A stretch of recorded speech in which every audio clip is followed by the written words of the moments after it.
The soil was darker that year, darker than pitch, darker than grief, as if the land itself had turned its face away from heaven. They said the fields of Georgia could hum when the dusk wind passed through, a low human sound hidden in the sigh of cane and cotton, a sound that made mules refuse their trace and made grown men forget their prayers. It was the kind of sound that didn't come from the earth but from underneath it.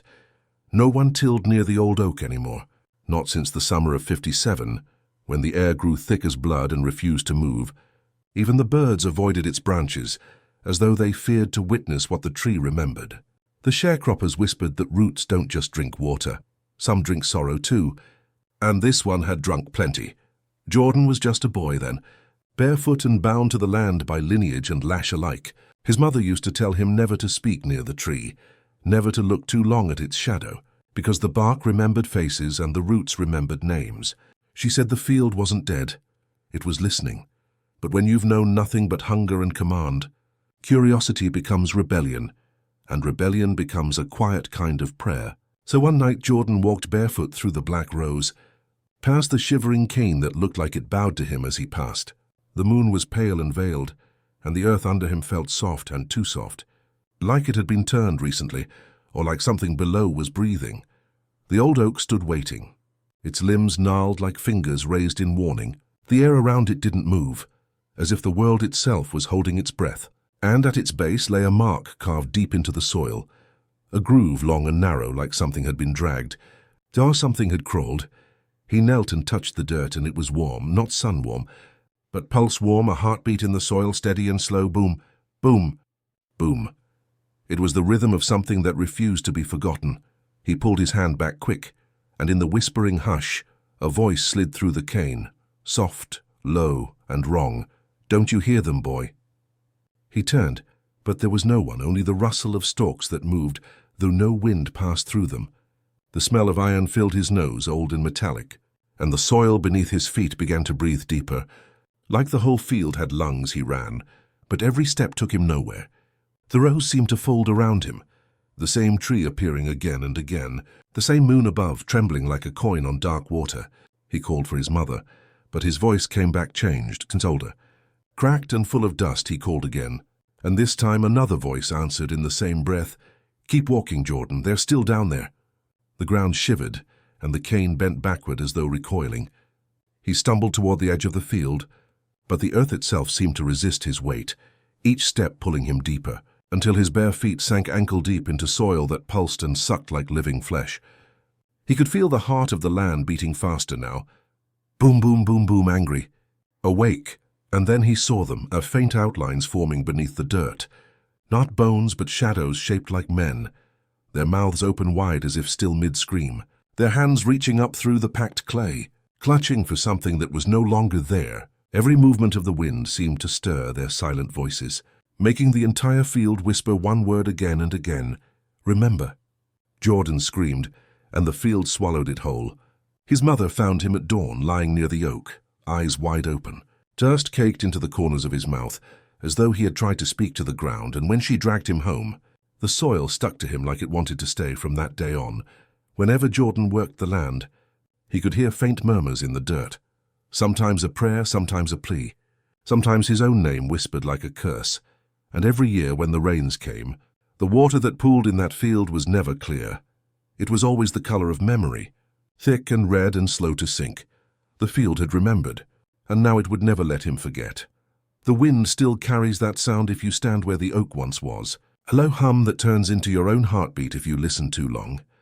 The locals say it's just the wind through the cane, but the old ones know better. They know it's the land, whispering through what it's kept, and beneath all that quiet earth. The field waits for the next name to bury. If you felt the chill of Georgia's soil tonight, if you heard the whispers beneath your own floorboards, then like this video, and subscribe to Forgotten Census, where history doesn't sleep. It remembers. The mansion had been built to endure silence, but silence, in time, learns to breathe. It rose from the hill like a great white carcass, its bones made of timber and pride, its windows reflecting no light at all. And those who worked the fields below said that even in daylight, the house never looked truly alive. Its walls held a listening stillness, as though it waited for something that had not yet come home. At night, the shutters refused to close. They trembled in the slightest breeze, but never sealed, as if the house itself feared blindness and needed to keep one eye open upon the suffering it owned. The master, old Silas Marrow, once nailed them shut himself, muttering that no home should have eyes of its own. But by morning, every nail had been spat back into the floorboards. The servants heard it breathing, a long, low exhale that crept through the walls. It smelled faintly of rot and rain, and it came from no one place. The cook swore that her pot lids rattled to its rhythm. The housekeeper claimed the curtains swayed to it even when the air was still, but none dared to speak of it to Marrow. Not after what happened to his wife. They said she hung herself from the top stair, though no rope was ever found. They said she had been whispering to the portraits, asking them to blink if they could see her. And when she died, every painting in the hall cracked through the eyes. Jordan, grown now, had been sent up to the house that year. The Fields no longer trusted him since he'd fainted near the oak, so the overseer put him to work within the mansion walls, where silence was thicker and harder to breathe. He felt it the moment he entered. The air shifted, denser, aware, like stepping into the throat of something that had just swallowed. Each room was lined with eyes, oil-painted. Glassy, unkind white masters, women with fanfold skirts, children clutching dogs with teeth too human. And wherever Jordan passed, the eyes followed. He tried not to look. But there was always one portrait whose gaze refused to be ignored. A man in a black coat, holding a cane carved with the shape of a serpent. His expression neither cruel nor kind, but expectant. The first night, Jordan awoke to the sound of chairs dragging in the hall above. Slow, deliberate, one scrape at a time, he rose from his cot. But the moment his feet touched the floor, the noise stopped. He waited, breathing shallow, until the whisper of footsteps began again. This time closer, softer, as though pacing just beyond the door. "You're not the first," a voice murmured from the dark corner, low and dry as dust. He turned, but saw only the faint shimmer of moonlight along the mirror's edge. His reflection moved slower than he did, half a second too late, and in that delay, its mouth opened. "They don't rest here," it said. "They watch." He stumbled back, knocking over a stool, and the noise echoed longer than it should have, stretching through the hall like a cry that refused to end. From above, a single creak answered, a floorboard bowing under unseen weight, then another closer still when morning came. The room smelled faintly of smoke, though no lamp had burned, and his mirror was gone, replaced by an empty frame with glass cracked outward, as if something had pushed through from the other side. Old Silas Marrow sat at breakfast that day, his hands trembling though his voice did not. "Boy," he said without looking up, "you sleep light." Jordan hesitated. "I hear the house." "Sir?" Marrow's fork stopped midway, his jaw tightening. "Then you hear too much," he said, and for a moment his eyes lost their focus, like he was listening to something that spoke only to him that night. Jordan cleaned the east hall, where the portraits hung closest together, their eyes thick with varnish and secrets. He felt watched from every side, and yet it was not fear that struck him, but pity. There was something pleading in their faces, especially the ones whose canvas had blistered with age, the ones whose mouths seemed slightly open. He leaned closer to one, a woman's face pale with time, and noticed that her pupils were not paint at all, but small black hollows burned through the cloth. From within, faintly, he heard whispering, dozens of voices layered like wind in a graveyard. "He keeps us," they said. "He keeps all of us." Jordan stumbled backward, and every portrait in the hall trembled, their frames rattling against the wall, as if something behind them was pressing outward. The sound rose until it filled the air, not like thunder, but like breathing, the same breath he'd heard in the soil years before. And for a heartbeat, he could swear he felt the mansion pulse around him when he ran for the stairs. The lamps dimmed in sequence, one after another, as if guiding him down a path only the house knew, and when he reached the main door, it was already open, moonlight spilling through. Yet outside was not the hill, not the night mud, but the field, endless and swaying, the old oak visible even in the dark, waiting. He turned back toward the hall, but the house had changed, every portrait now blank, every frame dripping with something dark and slow. From the upper landing came the groan of a rope pulled tight, followed by the faintest whisper, "Now it watches you." Jordan stood frozen, the wind pressing through the open door behind him, carrying with it the faintest sound of the cane fields rustling. But this time, it wasn't the field that whispered, it was the house. There are roots in Georgia that remember the weight of every scream. The oak had stood there before the first house, before the first hymn, before the first sin was ever named, its trunk gnarled with the memory of rain, its bark thick with the taste of blood and thunder. The townsfolk called it the Sentinel, though no one could say what it guarded anymore. Only that nothing born beneath its shadow grew straight afterward, even in daylight. The air beneath its canopy was colder than the rest of the field, thick as breath inside a coffin. The ground there refused to hold grass, refused to heal, and when it rained, the water that pooled around its roots turned black before it sank. As though the soil rejected the purity of heaven, Jordan had always feared that place, not for what he saw, but for what he heard when he passed it as a boy. He'd hear the faint clink of metal in the dirt, a sound that didn't match the wind or the mules or the weight of his own feet. His mother said those were just the chains that never learned to stay buried, but she never said whose they were. Now, years later, he was drawn back, not by curiosity, but by something closer to command. Sleep had abandoned him, replaced by a single whisper that came every night, soft and low as breath behind his ear. Come see what still remembers you. He would wake drenched, the sound of iron echoing inside his skull. The shape of the oak burned behind his eyes, and so one night, when the moon was nothing but a sliver of bone, he went, barefoot again, as if the land itself demanded his humility. The air grew thicker as he approached, the smell of rust and rain mingling into something older. The closer he came, the quieter the world became. No frogs, no wind. Not even his heartbeat seemed to keep its rhythm, until there was only that faint clinking again, steady beckoning coming from beneath the roots. He knelt, brushing the soil with his hand, and felt something cold and smooth, curved, familiar. He dug with his fingers until the dirt gave way to iron, a shackle, ancient and slick, half buried in the ground. It was too small for his wrist, but when he held it, the metal burned against his skin, leaving a ring like a scar that didn't fade. The whisper came again, closer now. No longer wind. They're still here, Jordan. Still waiting for the sun that never rose. He froze, eyes fixed on the ground.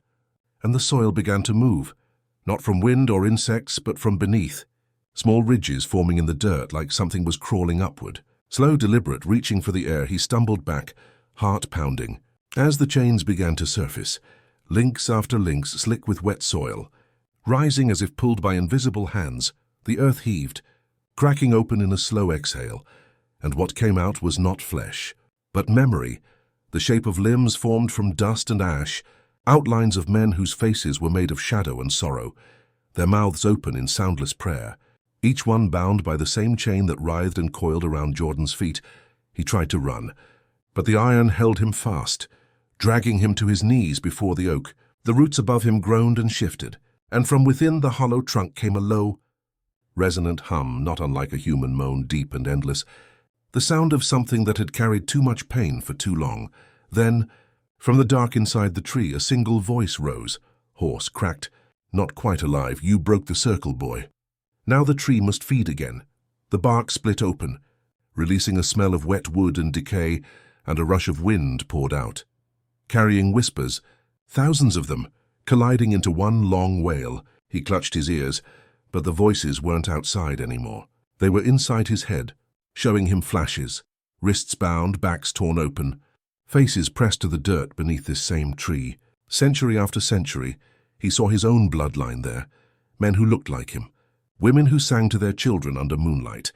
They weren't allowed to claim, all kneeling in the same spot he knelt now, their chains merging into roots, their bones feeding the soil, he screamed. But the earth swallowed the sound before it could rise. Do you see now? The voice murmured, softer, almost kind. Do you see what was never buried? He opened his eyes, and the shadows were gone. The field silent again, the air calm as if nothing had happened. But the ground before him was freshly turned, wet and glistening, and there, half buried, was something gleaming in the dirt.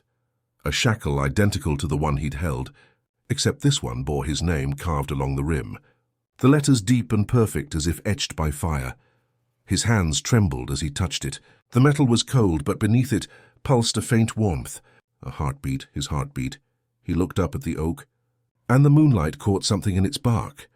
Hundreds of small impressions, round and rusted, shaped like links as though the chains hadn't been removed at all, only pulled inward. Then, from the hollow trunk, came the faintest sound, a chain tightening, a breath drawn, and a whisper rising once more through the dark. One more root. That's all it needs.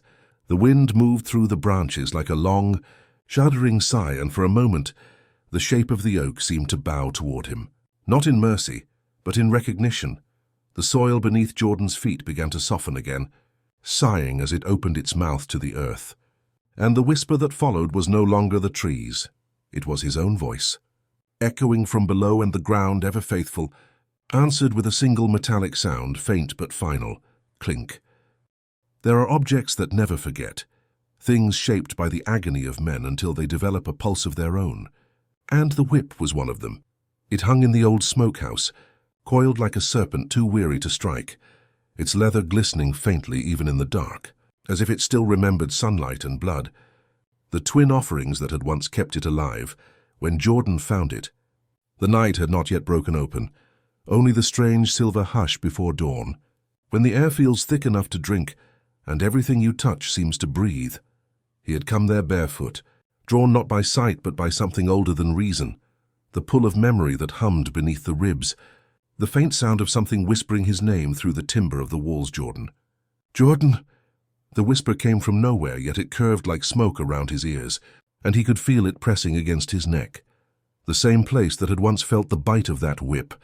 His hand reached for it without thought, the way a wound reaches for salt, and when his fingers brushed the braided hide, it trembled. A sound like breath escaped it, dry, cracked, almost human, and when he closed his fist around it, the air in the smokehouse changed, the smell of iron bloomed, and the shadows seemed to recoil as if ashamed of their own watching.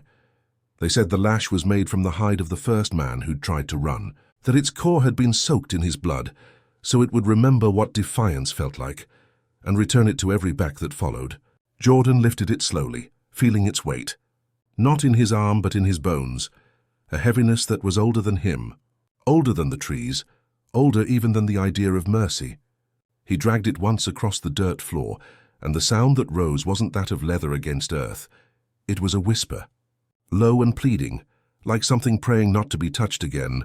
Then he saw them, not with his eyes, but in the tremor of the walls, faces half-formed in the dark, rising and falling like candlelight behind the boards, mouths moving in silence, eyes gleaming wet as if the past itself were bleeding through. Do you feel it? The voice came again, but it wasn't his own, nor the master's. It was something buried deep in the ground, something that had been waiting. He did not answer. But the lash seemed to tighten in his grip, winding itself around his wrist like a living vein, the knots biting deep. And for a moment he thought he heard the echo of laughter, far away and cruel. Then came the memory, not his but the whip's. It rushed through him like fever, the cracking sound, the scream that wasn't yet human, the trembling afterward, the smell of sap and sweat and salt, and the feeling of the earth shaking each time it struck flesh. Jordan staggered, his breath seizing, his vision blooming red, the whip humming in his palm like a thing awake. And he understood then that it did not serve any master. It only remembered power, and longed to return to it. His reflection in the window pane looked wrong, his eyes darker, wider, his shoulders pulled by something unseen. And behind him the outline of the old oak stretched against the horizon, the one that had watched him kneel, watched him bleed. Do you remember? The voice whispered again. I do, Jordan murmured, his voice low, hoarse, shaking with something between rage and prayer. And now, so will you. Outside, the sky began to pale. But the light that came wasn't dawn. It was the soft gold of firelight, the kind that belongs to things burning slowly, deliberately, as though they mean to cleanse the world of memory itself. The first crack of the whip echoed through the morning, not sharp but deep, like thunder rolled across an empty plain. The birds did not sing that day, and the wind refused to pass through the fields, for even it knew that something had shifted, that a tool of torment had remembered its sin and sought redemption in ruin. When Jordan stepped from the smokehouse, his hands were trembling, not from fear but from awakening, and behind him the walls still breathed with the ghosts of those who had watched him rise. The whip trailed behind him, whispering against the ground as he walked, leaving faint marks that steamed in the cool air. And somewhere beyond the trees a bell began to toll, slow, heavy. mourning the living by the time he reached the oak. The sun had found him, but its light bent strangely, as though it could not touch him directly, and the roots of the old tree seemed to shift in the soil, restless, expectant. Hungry?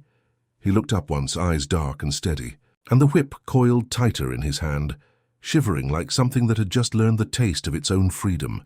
The wind stirred, and for a moment, just before the scene split into shadow and flame, the whip whispered again, "Master." Then the ground shook, and the tree, that ancient witness of pain, seemed to bow ever so slightly, as if in recognition of what was to come next. The sky refused to open that night, as though heaven itself wanted no part in what was about to unfold. It was a silence that bled, thick, unmoving, the kind that makes even prayer sound blasphemous.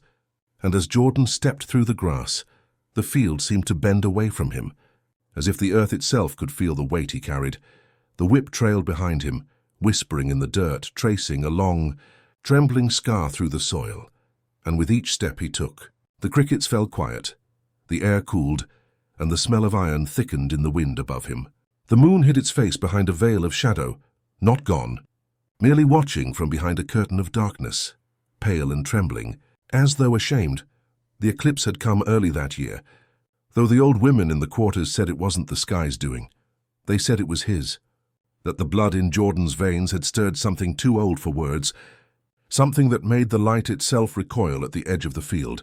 The oak waited, vast, skeletal, its roots writhing faintly beneath the soil like something dreaming in its sleep. Jordan paused before it, his breath shallow, his shirt torn from the day's labor, his eyes fever-bright with the memory of every lash that had ever kissed his skin.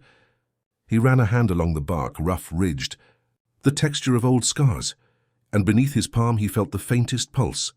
"Like the echo of a buried heart, do you hear it?" whispered a voice, though there was no one there. "Yes," Jordan breathed, "I hear them, for within that bark, beneath those roots, lay the voices of those who had gone before him, the ones who had swung from its branches, the ones who had screamed prayers into its hollow and received only silence. And tonight, the silence would answer. The air grew colder, sharper, and from the distance came the sound of hooves, slow, deliberate, a rhythm like judgment itself approaching. It was the master, riding down from the house with his lantern swinging at his side, the golden light flickering like the tongue of a serpent against the black Jordan. He called, voice thick with liquor and command, "You think I can't smell the devil in you?" Jordan didn't turn, only spoke softly. "You taught it to me." "Sir?" The master laughed, that deep, slurred, careless laughter of men who've never had reason to fear the dark. "Put that down," he said, gesturing toward the whip in Jordan's hand. "Oh, you wouldn't dare." But the whip seemed to move on its own, twitching, alive, hungry, its tip coiling and uncoiling, like it could taste the heat of the man's breath already. Jordan's eyes rose to the sky, to the place where the moon should have been, but there was only blackness, deep and pulsing.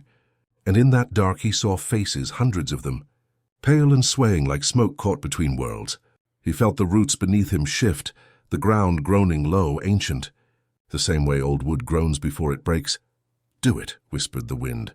And the word didn't sound like temptation. It sounded like justice crawling back through time. The whip cracked. It wasn't a sound. It was a scream, one that started in the air and ended in the earth, the kind of sound that wakes the dead. And for a moment the lantern light stuttered, as though the night had swallowed its flame whole. The master fell to his knees, his hat rolling into the dirt, and the world tilted, shadows bending, colors draining, until the scene looked painted in blood and smoke. "Please," the man gasped. "Jordan, please." But Jordan's face was still, unreadable, the face of a man who had seen his own death too many times to fear the shape of another's. "This tree remembers everything," he said quietly. "And so do I." He raised the whip once more, and the moon, as if drawn by the movement, finally showed its face, split down the middle, one half burning red, the other drowning in shadow. The second strike landed not on flesh, but on history itself, and from the roots of the oak something answered. A sound rose low, endless like wind moving through hollow bones, and the branches of the oak began to tremble, reaching, stretching toward the master as if they recognized him.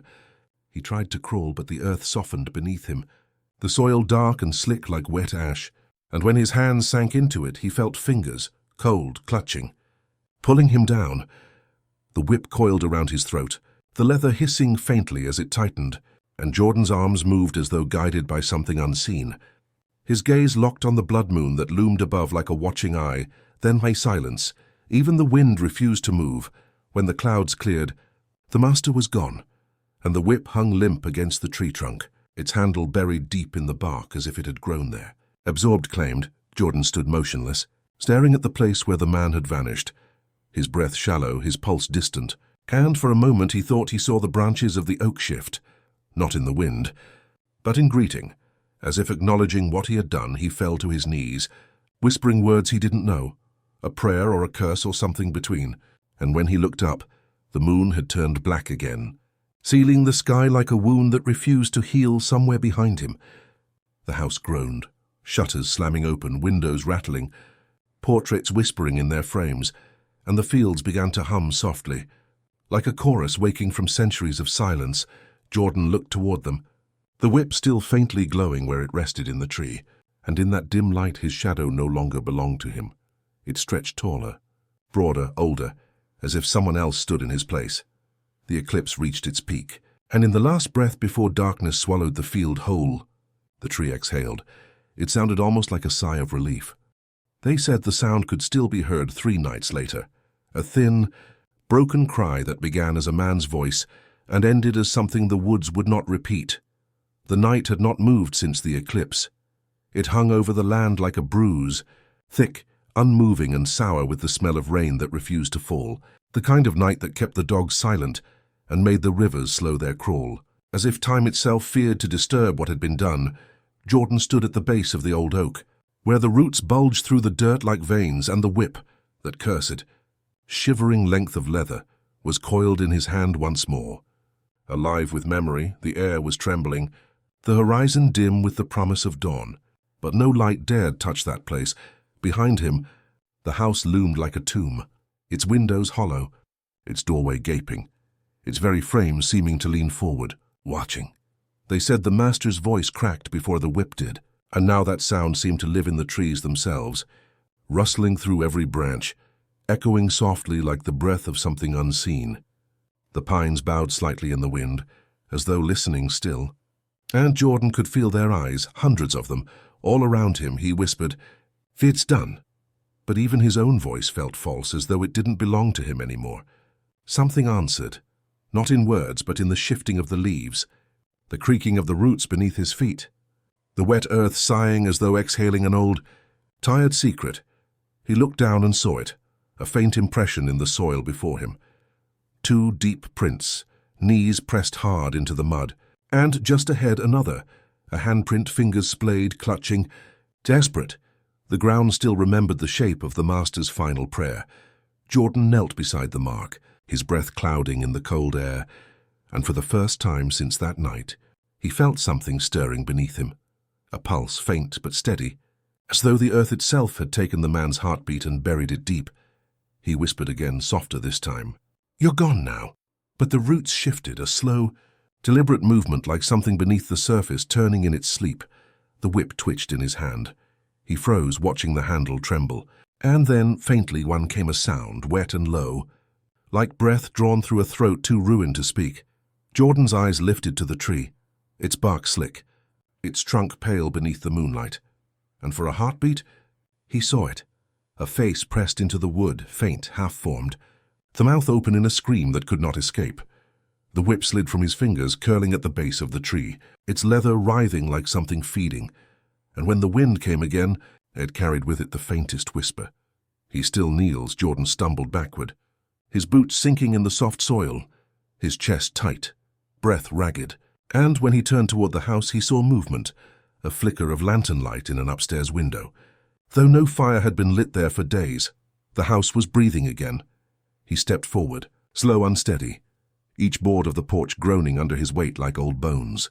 And when he reached the door, he saw the same prints there, knees, hands, the desperate scuff of a man dragged backward through the mud. He pushed the door open. Inside, the air was thick with rot and humidity, the sweet, clinging smell of decay mixed with the faint tang of sweat. The remnants of supper still lay on the table. Flies gathered like black jewels around the edges of the plates. And there, in the corner of the parlor, the master's chair still rocked softly. Though no wind had touched it, Jordan whispered, "It's over." But the chair didn't stop. The floorboards beneath it had darkened and soaked deep, spreading outward like veins in wood. And when Jordan leaned closer, he saw it wasn't shadow, it was blood. Black and half-dried, and in the reflection, he thought he saw himself kneeling. Though he hadn't moved, he staggered back, the room spinning, and every portrait on the walls seemed to follow him with their painted eyes, men of pale faces and thin smiles, their gazes hollowed by something older than pride. Then, faintly from upstairs, a creak. Jordan froze, the sound repeating, slow, measured, the weight of footsteps pacing back and forth above him. He whispered, "Who's there?" No answer, only the sound of the floor settling, and then, soft like the rustle of cloth against wood, a voice. Jordan. He looked up, and for the first time he noticed the rope. It hung from the banister above, frayed, swaying gently as if moved by breath, and at its end not a body but a shadow, dark and shimmering, forming the outline of a man on his knees. The whisper came again, clearer now, colder. "You made me kneel, now kneel with me."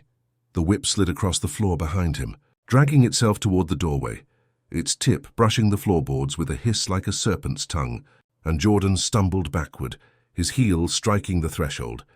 Sending him sprawling into the dirt outside, he turned, gasping, and saw the oak tree again, distant, waiting, the faint shape of a man still pressed into its bark. But this time the impression was deeper, clearer, and beside it, another began to form, a second face, darker, smaller, the lines shaping themselves slowly, painfully.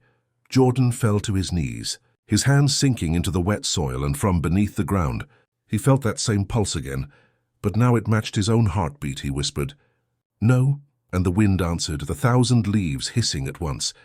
Yes, the night deepened, the stars vanishing one by one, the horizon sinking into the same endless dark that had devoured the master's soul. And above him, the oak seemed to lean closer, its branches twitching like skeletal fingers, stretching out to claim what was owed somewhere in the distance. The whip cracked again, not by human hand, and the echo rolled through the pines like a sermon for the damned. When Jordan looked back toward the tree, he saw the two faces now pressed side by side in the bark, their eyes open, and beneath them, the faintest inscription seemed to etch itself into the trunk, letters forming slowly, burning faintly red against the wood. "Those who kneel beneath me, kneel forever." The wind fell silent, and from the direction of the house, that voice came once more, half broken, half smiling. "Jordan, the roots are waiting. They say dawn should bring mercy, but on that morning, the light itself seemed frightened to touch the oak. The sun rose weak and trembling, its rays bending away from the field, as though the air between the branches had thickened into something alive, and the dew that clung to the grass refused to roll toward the tree, beading like tears held in place by fear at first glance. It looked unchanged, the same towering oak that had watched over generations, the same sprawling shadow that had stretched across the land since the first stones of the house were laid. But those who dared draw close saw it, a dark gleam, slick and pulsing in the grooves of its bark, spreading slowly like ink through paper, not water, not sap, but something heavier, thicker, something that smelled faintly of iron and smoke. The blood had not dried, it wept in silence, threading down the trunk in thin rivulets that caught the morning light and turned it crimson. And when the wind passed, the sound it made was not the rustle of leaves, but the faint sigh of breath pulled through teeth. Jordan stood a few paces away, his shadow long and crooked in the weak dawn, his hands trembling not from fear, but from knowing that the tree had taken more than it was owed. He whispered to himself, "It should be over," but the words carried nowhere. Swallowed by the stillness that had settled across the field behind him, the house loomed, windows staring wide, curtains unmoving, as if even the air inside had stopped breathing. He could feel it, the gaze of something behind those panes, watching him, weighing him. The same way a vulture measures the dying. He turned back to the oak and saw the marks carved into its bark, faint at first, then clearer, two impressions of faces, their eyes hollow, their mouths open in an eternal, soundless cry, one he knew too well, the master's twisted features, swallowed by the grain, but beside it smaller, rougher. His own, the sight made his chest seize. He stumbled forward, reaching out to the wood, and as his fingertips brushed the surface, the bark pulsed beneath his touch, warm, almost human, and for a heartbeat, it felt as if the tree was breathing beneath his hand. He jerked back, gasping, and from somewhere deep within the trunk came a noise, a low, shuddering moan, the sound of something shifting where roots met bone. He stepped away, eyes wide, and the morning wind carried whispers that were not its own. You took his place, you fed the tree, you belong to it now. The voice came from everywhere, from the ground, the air, the leaves above, and though he tried to block his ears, the whispers crawled through his mind like fingers through ash. Jordan fell to his knees, clutching his head, the taste of dirt and copper filling his mouth, and in that moment, he felt the earth pulse again beneath him, slow, rhythmic, steady, like a heartbeat buried too deep to stop. The roots twitched, breaking the soil in small heaving bursts, and through the cracks oozed more of that dark liquid, glistening in the morning light blood. Not new, not old, but something caught in between. He heard laughter then, faint, distant, the laughter of the master, but it wasn't coming from above or behind. It was coming from below. Still standing, boy? The voice drawled, warped, wet and cruel. Can't kneel forever, can you? Jordan's breath caught. He staggered backward, eyes wide, and the bark beneath the master's etched face shifted, its mouth curling into a smile. The lips parted, the wood cracking like old skin, and from between them dripped more blood, thick, blackened, bubbling like tar. Jordan stumbled away, but the ground itself resisted him. Each step pulled at his boots, the soil softening, sucking, clutching at his heels like grasping hands. He turned toward the house, but the front door was already open, and at the threshold he saw her, Miss Clara, the housekeeper, her pale nightdress soaked with dew, her face blank, eyes unblinking. Jordan, she whispered, but her voice wasn't her own. It was layered, multiple, like a choir of the dead speaking through a single throat. Did you think it would end? She asked. Did you think blood only runs one way? He shook his head, backing away, but her feet did not move. Only the shadows around her shifted, spreading outward, creeping along the ground like spilled ink. They reached the edge of the oak's shadow and stopped, as if afraid to touch it. Clara's mouth twitched, her expression hollow and trembling, and then she lifted her hand and pointed to the tree. The roots remember, she whispered, and as she spoke, her eyes rolled back, leaving only white. The ground beneath the oak convulsed. The soil broke open, revealing a tangle of roots slick with blood, twisting like snakes around a shape half buried. The outline of a man, arms bent, head bowed as though he'd been planted there. Jordan's heart pounded, his legs weak beneath him, and when he squinted through the morning haze, he saw the truth. It wasn't one body, then it was two, their forms tangled together, their limbs merging into the same gnarled root. The master's face, pale, gasping, pressed against Jordan's, their mouths fused in silent, suffocating prayer. Jordan stumbled back, screaming, his voice breaking through the still air, the first sound louder than the wind since the eclipse, and as the echo faded, the blood on the bark began to boil. The oak's branches twitched violently, shedding leaves that fell not as green but as dark, dried fragments, each one landing with a sound like faint laughter. He ran, past the house, past the fields, the ground trembling behind him, the whisper of roots following beneath the soil, until he reached the edge of the woods, and there, finally, the light touched him again. But when he looked down, his hands were red, soaked up to the wrist, and no matter how he rubbed, the stain would not leave. The sound of the whip cracked once, far behind him, and when he turned back toward the oak, he saw something gleaming in the dawn light, a shape carved freshly into the trunk.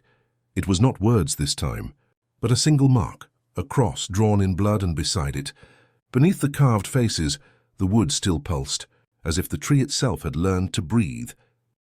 They said the soil had grown greedy, that it remembered the blood that touched it, and that no matter how many rains came, it still wanted more by autumn. The air had turned a kind of gold that didn't belong to heaven, but to something deeper, older and hungrier. The fields stretched wide and full, stalks thick as wrists, leaves heavy as mourning veils, and each ear of corn split with a delicate red seam. Like a wound that refused to heal, the townsfolk whispered blessings over their harvests, but no one sang while gathering anymore.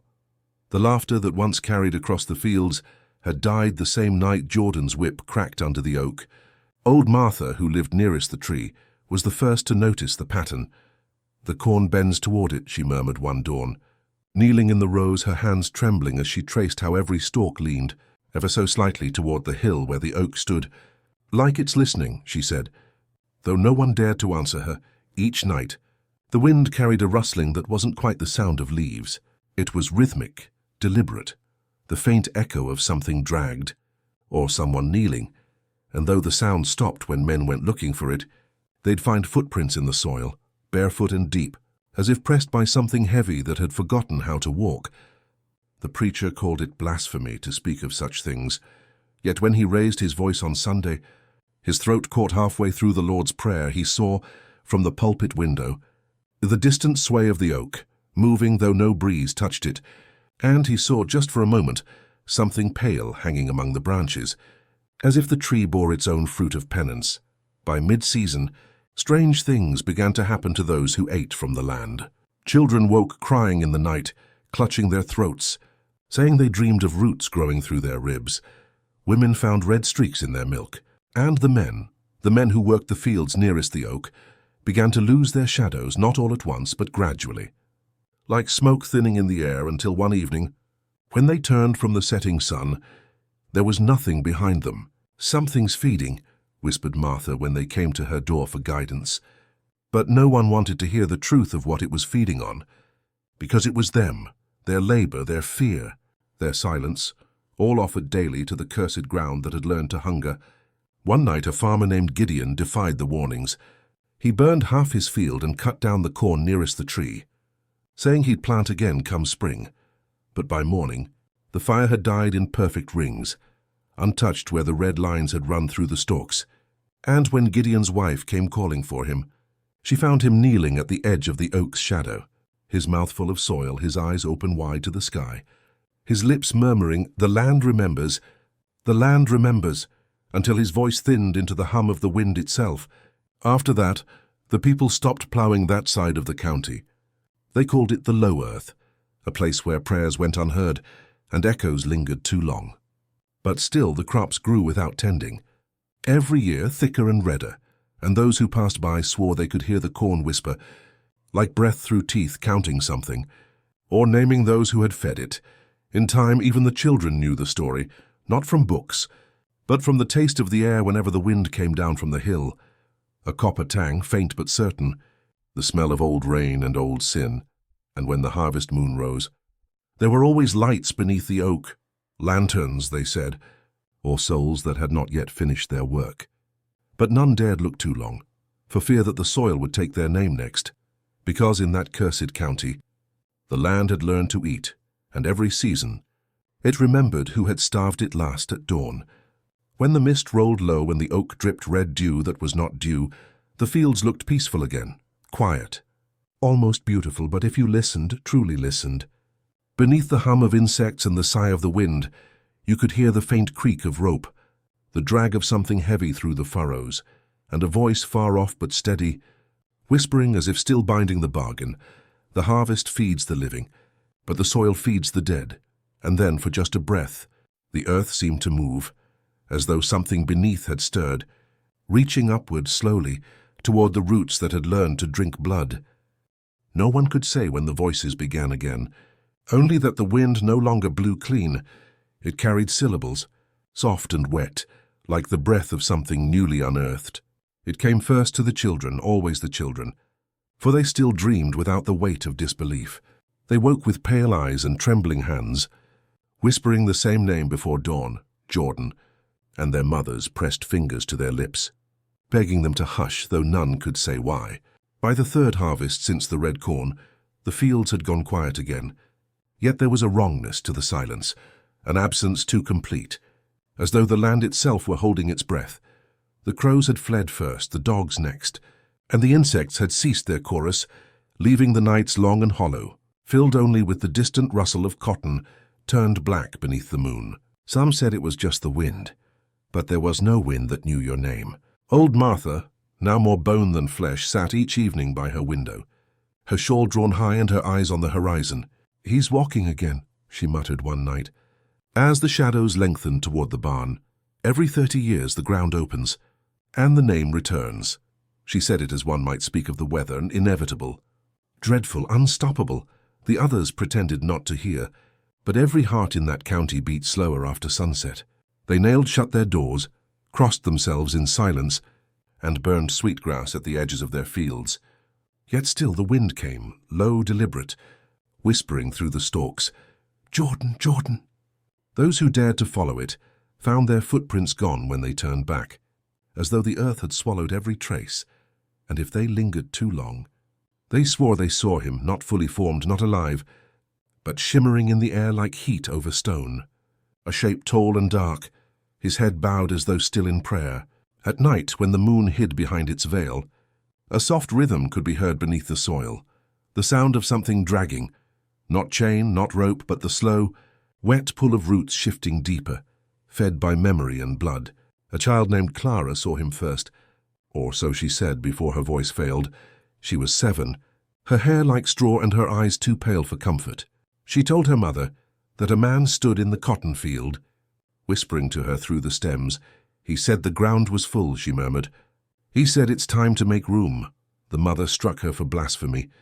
But that night the mother dreamed too, of white cotton turning black, of hands reaching up through the rows, pulling her down into the damp, pulsing dark beneath the soil when she woke.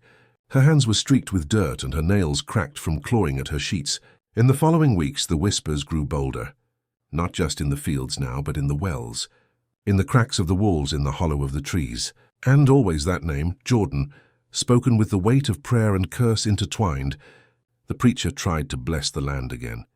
Standing under the oak that still bore the faint scent of iron and salt, he raised his Bible, but the pages turned black where his fingers touched, and when he spoke the first verse, something moved behind him, something tall enough to blot out the lantern light.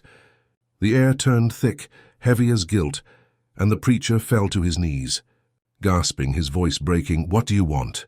he rasped, and the answer came, not from lips but from the wind itself. Balance. By morning the preacher was gone. All that remained was his Bible, open and unreadable, and around it the soil glistened dark as wine. The townsfolk began to flee then, wagons creaking through the fog, horses uneasy, children silent. But no matter how far they travelled, the whispers followed, carried on the shifting air, sometimes from the rear of the wagon, sometimes from beneath it, murmuring the same name, the same promise, the same debt years past. And the fields grew wild, the house collapsed. The oak split and sprouted again from its centre, twin trunks like open arms, and still the soil pulsed faintly at its roots. Those few who returned decades later said the air there felt alive. It hummed like breath against the ear, and if one stood long enough, one could hear it speak, not in words, but in rhythm, like the sound of a whip cutting air, followed by the low, wet sigh of earth remembering its wound. Children born in faraway towns would wake crying in their beds, naming a man they had never met. "Jordan," they whispered over and over, until their voices went hoarse, as though the memory had been passed not through story, but through blood. And beneath the ruins of the old plantation, under the oak that would not die, something stirs still, neither spirit nor man, but a remembrance with shape, a whisper that learned to walk. It waits not for forgiveness, but for echo, for the sound of the whip returning, for the trembling of roots that have tasted guilt and will never again sleep. When the wind moves just right across that field, carrying the scent of ash and rain, you can hear him, faintly, but certain, a breath against your ear, a name drawn long like sorrow. Jordan, and then silence, the kind that isn't empty but full, as if the earth itself were holding its tongue before speaking again. Even fire could not teach it death. The flames came once, a century too late and a prayer too weak. They licked its branches, ate through its leaves, clawed at its heartwood. But the oak only groaned, exhaling smoke like an old man refusing to confess. When dawn came, all that stood was black ruin and ash, yet beneath that ash, the roots still pulsed, slow and deep, like the beat of something alive that had simply chosen to wait. They rebuilt the land around it, ploughed new furrows where streams had once bled, planted fresh cotton, white as the bones that slept below. But nothing would grow within the shadow of that tree. The soil there stayed black, not burnt, not barren, black like breath caught between guilt and memory. Locals whispered, that you could still see the marks on its trunk if you dared to touch it. Not scars, not carvings, but shapes pressed into the wood, as if human hands had sunk there and refused to leave. They said the lines moved when the moon rose, shifting under the skin of bark like veins remembering pain. Every year some foolboy would test the story.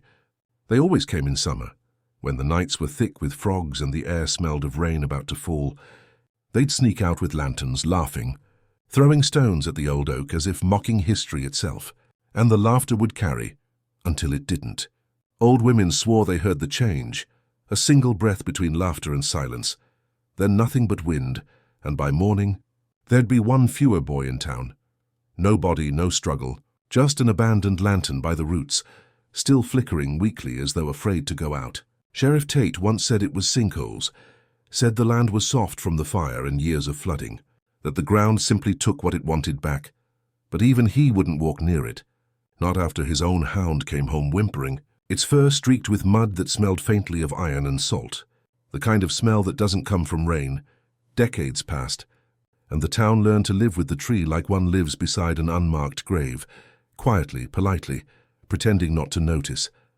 But those who stayed long enough began to see things at first, just shapes, the kind your eyes invent in the half-dark.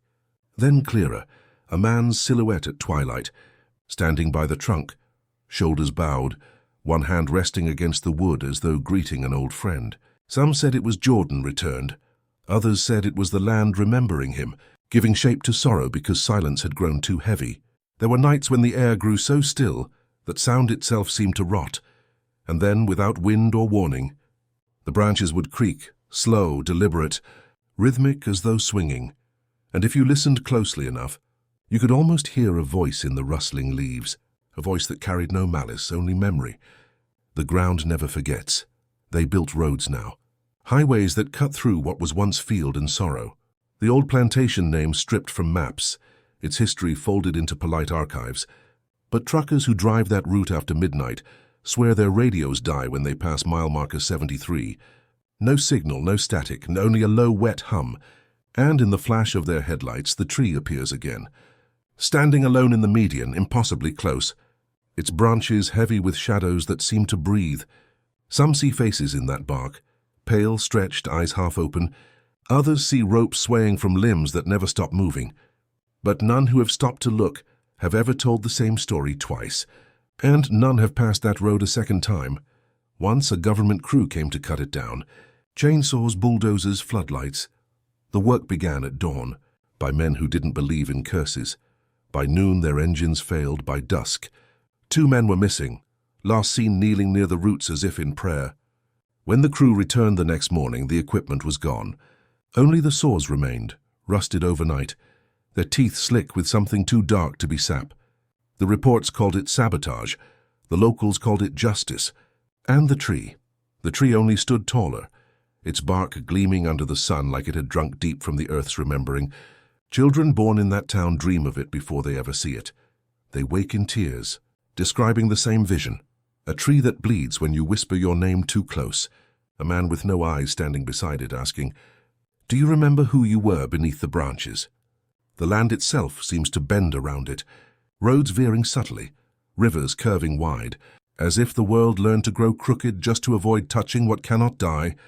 And on nights when the sky burns orange before a storm, if you walk close enough, you'll hear a sound rising from beneath the soil, the faint heartbeat of something vast and buried, the memory of a man who broke the chain of pain by becoming its echo. For even in death, the whip had found its master. And the tree that had watched every cruelty, every cry, now fed upon the rhythm of reversal, its roots tangled with the bones of master and slave alike, drinking from the shared rot of history. At dawn, if you touch the bark, it feels warm, and if you press your ear to it, you will hear whispering, hundreds of voices, layered, murmuring like water beneath ice. One rises above them all, slow and certain. I remember, and if you stay too long, it will ask your name, not aloud, but inside, a question that doesn't end when you walk away. For the curse was never about vengeance. It was about remembrance, and remembrance once rooted does not die. They say the tree still stands by the road to this day, split by lightning, hollowed by time. Yet when the wind passes through its trunk, it carries a voice, low, solemn, unending. The whip returns, and for a moment the earth breathes again, as if all that pain was never buried, only waiting beneath a tree that would not die.